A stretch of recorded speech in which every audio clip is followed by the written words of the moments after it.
Hey everyone, it's me Jules-chan again.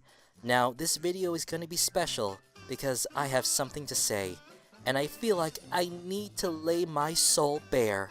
I'm so sorry. I was so wrong about so many things. I'm sorry for speaking in such an authoritative tone these days.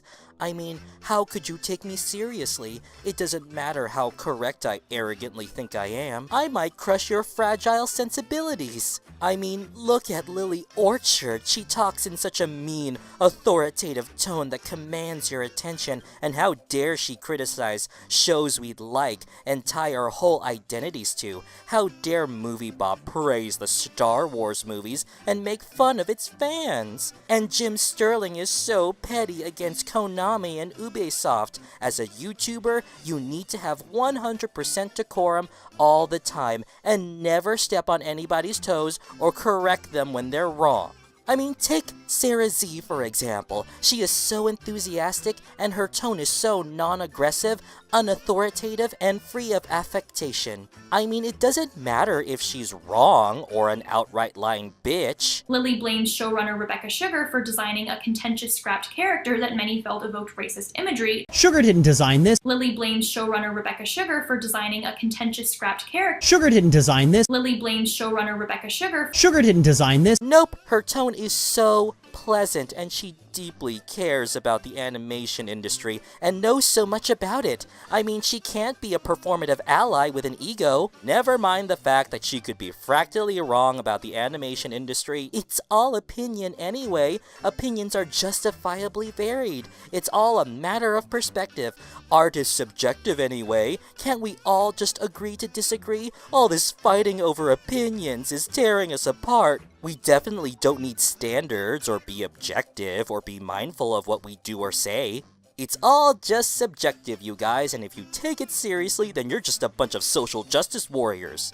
I mean, how dare I criticize things that people like? I mean, take Bakugo for example. I could criticize how much of a bully he is, and how he's as pleasant as a hot iron shoved up your butt, and how cathartic it feels to see him get what he deserves because he's a little shit, and you realizing that might mean that you'd have to reevaluate yourselves and how you conduct yourselves around others, like how you shouldn't make death threats like a man-child. But what do I know? I shouldn't criticize a character that people love so much. I would be so mean to say such things. What am I, a dictator? However, even if I was a dictator, that's okay. All crimes against humanity can be easily forgiven if I'm truly sorry near the end and say that I've learned my lesson and that I'm trying, because that's how forgiveness and redemption works anyway. And those who don't forgive the most horrible people are just stubborn and cold-hearted, because it's all about intentions. Those matter more than your actions,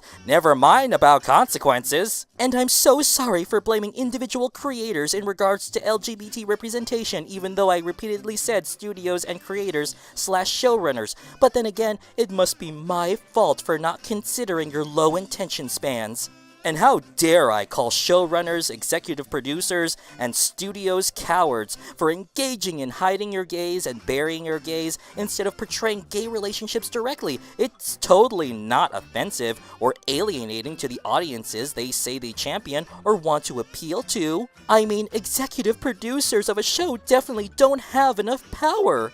They must be like starving artists online, but they have such great visions, so we must coddle them like the most precious, sensitive babies. I mean, look at Seth MacFarlane. I mean, he is a very progressive man, guys, but works for Fox, who are super conservative. He can have his progressive political themes and subject matter in his shows like Family Guy, American Dad, or The Orville, but it has to be on the down low. Yes, he can tackle these things, have these things in his show, but he has to do it so subtly to the point of plausible deniability, never directly, otherwise MacFarlane could make Fox very angry. Fox is so conservative, you guys. We need to respect that. I bet MacFarlane has to fight tooth and nail with Fox just to even mention social issues and politics in a left-leaning manner. And I'm very sure none of the other shows in Fox's animation lineup would ever make fun of the Conservative Party at all,